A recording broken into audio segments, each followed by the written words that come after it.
آپ ہاتھ کو ایک نیا بزنس اسٹیبلش کر کے دیں نا، یہ خود سنبھال سکتے ہیں سب کچھ. جو میری غیر موجودگی میں ہمارا مال کس نے سنبھال؟ اگر ہمارے چچا نہ ہوتے تو ہمارا مال تو کتے کھا جاتے.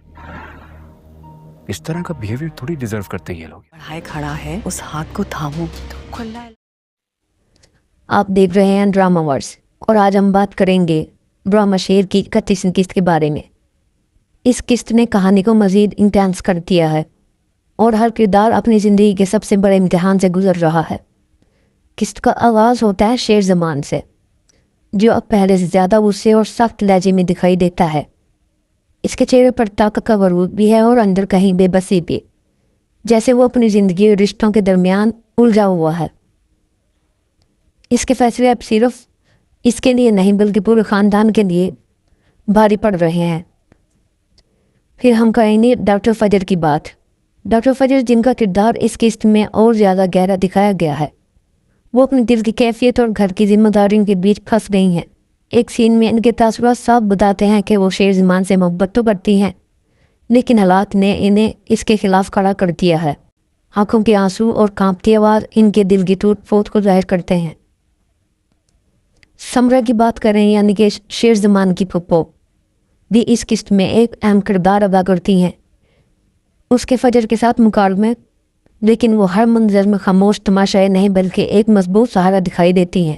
یعنی کہ وہ شیر زمان کا سہارا بنی ہوئی ہے. وہ بار بار خاندان کو بچانے کی کوشش کرتی ہیں کیونکہ اس کی شادی مخالف خاندان میں ہوئی ہے، لیکن حالات اتنے الجھے ہوئے ہیں کہ ان کی آواز بھی دب کر رہ جاتی ہے.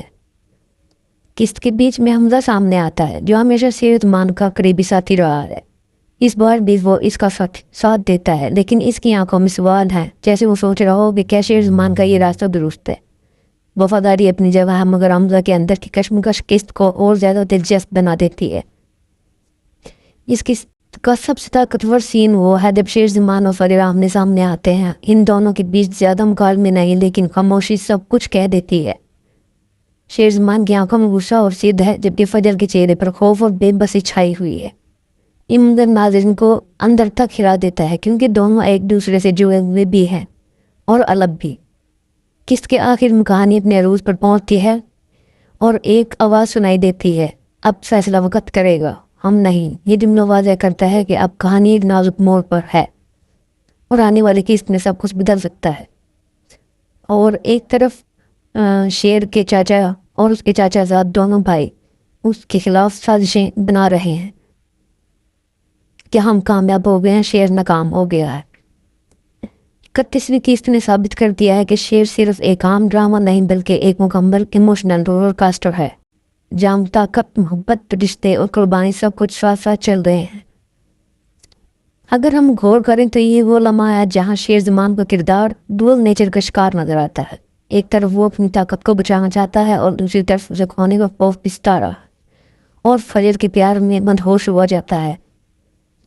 اگر فجر کی بات کریں تو کہانی دراصل اس سوال کو اجاگر کرتی ہے، کیا محبت اور عزت کو ایک ساتھ بچایا جا سکتا ہے یا نہیں. خاندان کے باقی لوگ بھی سامنے آتے ہیں قسط میں. کچھ شیر زمان کو سپورٹ کر رہے ہیں، کچھ اس کے خلاف سازشیں کر رہے ہیں. ہر کردار کا اپنا مقصد ہے اور یہ قسط کو مزید انٹینس بناتا ہے. یہاں ہم دیکھ سکتے ہیں کہ یہ ڈرامہ صرف ایک مرکزی کہانی نہیں بلکہ کوئی سب پلاٹ پر مبنی ہے جو ہر قسط میں نئے رنگ دکھاتے ہیں. قسط کا سب سے طاقتور اور دل دہلا دینے والا منظر وہ ہے جب شیر زمان اور فجر ہمنے سامنے آتے ہیں. یہ سین مکالموں سے زیادہ خاموشی میں کھیلا گیا ہے. شیر زمان کی آنکھوں میں ضد اور غصہ ہے، جبکہ فجر کے چہرے پر خوف اور بے بسی. جب شیر زمان اور فجر ایک ساتھ سامنے آتے ہیں تو وہ منظر ایسا ہوتا ہے کہ الفاظ کم اور احساس زیادہ کہتے ہیں. ایک لمحے کی خاموشی میں دونوں کرداروں کی دوڑ کی ہوئی آرزوئیں اور خوف محسوس کیے جا سکتے ہیں. باقی کردار جیسے کسی پروٹین کی طرح پس منظر میں گھوم رہے ہیں. کچھ شیر زمان کے ساتھ کھڑے رہتے ہیں اور کچھ فجر کے ساتھ دے رہے ہیں اور کچھ رشتے کو ایک نئے زاویے پر لے جا رہے ہیں. فجر کی خاموشی، اس کا دکھ اور اس کی ٹوٹ پھوٹ دل کو چھو لینے والی ہے. وہ ایک طرف رشتوں کی زنجیروں میں جکڑی ہوئی ہے اور دوسری طرف اپنی خودداری پر قائم ہے. ادھر تاج اپنی سازشوں سے حالات کو اور بھی بگاڑ رہی ہے اور لگتا ہے کہ آنے والی قسط سب کے لیے سب سے بڑی آزمائش بننے والا ہے. خاندان کے بڑے بھی بے بسی اور فکر میں نظر آتے ہیں.